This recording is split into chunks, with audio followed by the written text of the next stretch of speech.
Tripura AIDS control society, Tripura journalist union ও web media forum যৌথভাবে AIDS act 2017 সম্পর্কিত বিষয়ে সংবাদ মাধ্যমের প্রতিনিধিদের নিয়ে একদিনের সেন্সিটাইজেশন প্রোগ্রামের আয়োজন করে আগরতলার সুকান্ত একাডেমিতে।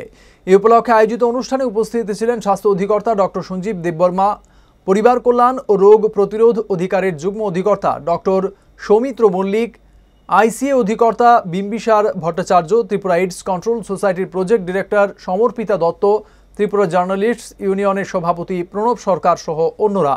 অনুষ্ঠানে রাজ্যের সাংবাদিক ও চিত্র সাংবাদিক ও বিভিন্ন সংবাদ মাধ্যমের প্রতিনিধিরা উপস্থিত ছিলেন। বক্তারা এইডস রোগ ও সংক্রমণের প্রবণতা সম্পর্কে বিস্তারিত আলোচনা করেন এবং জনগণকে সচেতন করার ক্ষেত্রে মিডিয়ার গুরুত্বপূর্ণ ভূমিকার উল্লেখ করেন। আলোচনা সভার পরে অনুষ্ঠিত হয় টেকনিক্যাল সেশন।